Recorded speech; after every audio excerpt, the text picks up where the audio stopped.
Hello friends, ఎప్పుడైతే మన భారతదేశము వివిధ రంగాల్లో కావచ్చు లేకపోతే ఆర్థిక పరంగా కావచ్చు అభివృద్ధి చెందిందో అప్పుడు వెంటనే మన దేశంలో ఉండేటటువంటి కొంతమంది వాళ్ళని ద్రోహులు అనాలో లేకపోతే ఏమనాలో మీరే నిర్ణయించుకోండి. వాళ్ళు వెంటనే వచ్చి ఏమంటారంటే భారతదేశానికి అప్పు ఎంత ఉందో తెలుసా, పుట్టే ప్రతి భారతీయ పసిబిడ్డ మీద ఎంత అప్పు ఉంటుందో తెలుసా అని చెప్పేసి మాట్లాడుతున్నారు. అయితే ఈరోజు నేను మీకు ఒక అమెరికాలో పుట్టేటటువంటి పసిబిడ్డ మీద ఎంత అప్పు ఉందో, అలాగే భారతదేశంలో పుట్టినటువంటి పసిబిడ్డ మీద ఎంత అప్పు ఉందో మీకు చెప్తాను. ముందుగా అమెరికా దేశంలో పుట్టినటువంటి పసిబిడ్డ మీద ఉండే అప్పు $1,05,000, అంటే మన భారతదేశ రూపాయలలో 89,69,520 రూపాయలు అనేటిది అమెరికా పసిబిడ్డ మీద ఉంటుందన్నమాట అప్పు.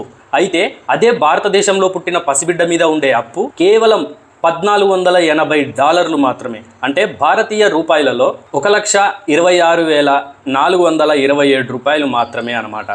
సో మరి వీళ్ళు ఏ రకంగా మన భారతదేశ పౌరుల మీద మరి మన దేశాన్ని ఇంత దిగదార్చే విధంగా మాట్లాడుతూ ఉంటారో మరి అది వాళ్ళకే వదిలేయాల్సిన విషయం అనమాట.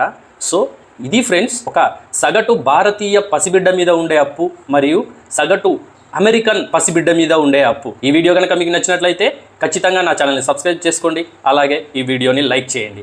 Thanks for watching.